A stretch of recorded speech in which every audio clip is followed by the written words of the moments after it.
For thousands of years, the names Sodom and Gomorrah have been etched into the human conscience as the ultimate monuments of ruin.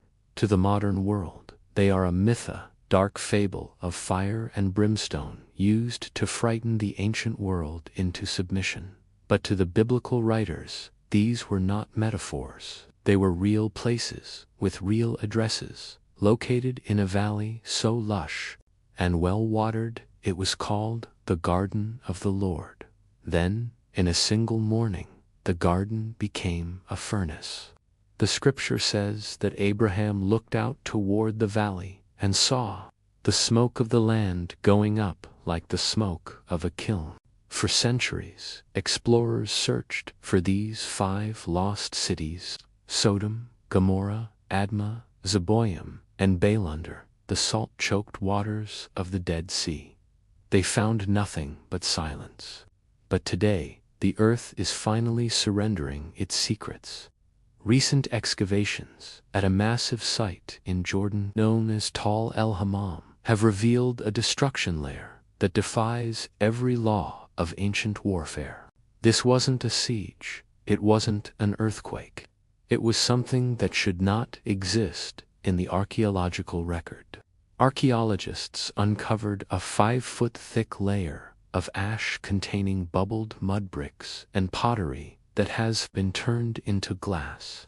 Scientific analysis has revealed the presence of shocked quartz and melted minerals that only form at temperatures exceeding to 0 degrees Celsius. To put that in perspective, that is a heat more intense than a volcanic eruption, a heat that would melt bronze swords. The skeletons found at the site tell an even more harrowing story. They weren't just burned, they were pulverized.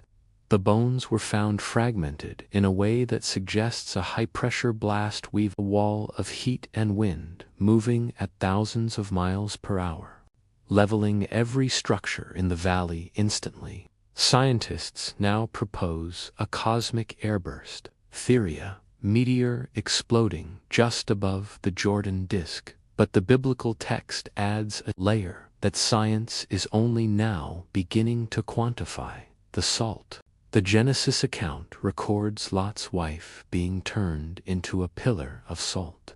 Skeptics have long mocked this as a fairy tale. However, soil analysis from the destruction layer shows a massive, sudden influx of salt and brine. The theory: the blast vaporized the salt-rich waters of the Dead Sea, raining a hyper-concentrated brine across the entire valley. The result was a reverse creation. God didn't just kill the people, He unmade the land. The garden of the Lord was salted so deeply that for 700 years, not a single blade of grass could grow. But why the total erasure? If we look into the scroll of the prophets, we find that Sodom's sin was what happened in their hearts. Ezekiel 16 tells us, "This was the guilt of your sister Sodom. She and her daughters had pride, excess of food, and prosperous ease, but did not aid the poor and needy. They had built a paradise on earth and forgotten the God who gave it to them. They believed their 30-foot walls made them invincible. They lived as if the ledger of heaven would never be called due." The ruins of Tal el-Hammam serve as a physical bridge between the physical and the spiritual. They remind us that there is a point where the cry against a city becomes so loud that the remedy is removed. The scorched earth of the Jordan Valley is a silent witness that God's patience, while vast, is not infinite. Archaeology tells us the what: an atmospheric inferno that salted the earth. Theology tells us the why: a civilization that outgrew its need for mercy. Today, the 5 cities are once again visible through the dust of the excavation. They stand as a warning that the most prosperous ease can vanish in the time it takes for the sun to rise. The smoke of the kill has cleared, but the message remains. The God who judged the plain has not changed, and the earth still remembers the heat. The question isn't whether Sodom existed. The question is, are we living in its shadow?